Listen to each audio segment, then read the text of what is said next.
sini kami akan memberitahukan kepada kalian hal yang perlu kamu ketahui untuk menentukan kematangan karirmu sesuai dengan teori lifespan, teori super, ataupun perkembangan karir remaja, akhir, dan yang dewasa. Teori lifespan, teori super, ataupun perkembangan karir remaja, akhir, dan dewasa. Nah, teori lifespan yang ini dikemukakan oleh Donald E. Super. Nah, Super memandang karir sebagai jalannya peristiwa-peristiwa kehidupan, tahapan-tahapan pekerjaan, dan peranan kehidupan lainnya yang keseluruhannya menyatakan tanggung jawab seseorang pada pekerjaan dalam keseluruhan pola perkembangan dirinya.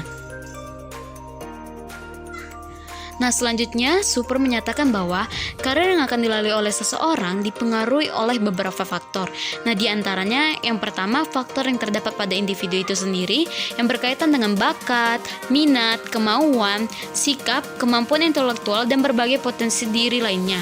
Nah, yang kedua, faktor yang berada di luar diri individu, di antaranya taraf kehidupan, sosial ekonomi keluarga, tuntutan lingkungan setempat, budaya yang berkembang, serta kesempatan ataupun peluang kerja yang tersedia. Nah, selanjutnya Super juga menjelaskan bahwa orientasi karir meliputi 3 dimensi, yaitu yang pertama, informasi dunia kerja ataupun world of work information, dan yang kedua, sikap terhadap perkembangan karir ataupun career development attitudes, dan yang ketiga, keterampilan membuat keputusan karir ataupun skill of career decision making. Nah, masa-masa SMA adalah masa yang tepat untuk mengembangkan karir kita dan mulai meningkatkan kematangan karir kita. Kenapa? Karena di masa-masa SMA ini kita harus mulai menentukan dan mengetahui tentang perencanaan karir, eksplorasi karir, pembuatan keputusan karir, informasi dunia kerja yang sesuai dengan minat kita, bakat dan kemampuanmu, serta pengetahuan tentang kelompok jabatan dan pekerjaan yang kita sukai. Nah, berikut kami akan memberitahukan kepada kalian hal apa saja yang perlu kamu ketahui untuk menentukan kematangan karir yang sesuai dengan teori lifespan, teori super, pengembangan karir remaja, akhir, dan dewasa.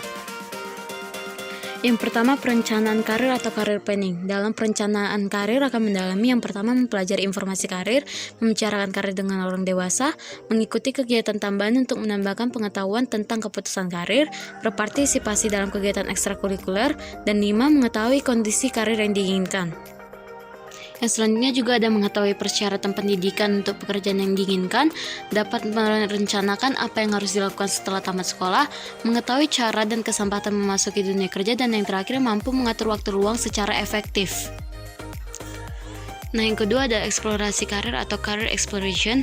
Yang akan kita harus dalami dalam eksplorasi karir ini adalah yang pertama, berusaha menggali dan mencari informasi karir dari berbagai sumber. Yang selanjutnya, memiliki pengetahuan tentang potensi diri kita itu sebenarnya seperti apa. Dan yang ketiga, memiliki cukup banyak informasi karir. Selanjutnya yang ketiga, pengetahuan tentang membuat keputusan karir atau decision making.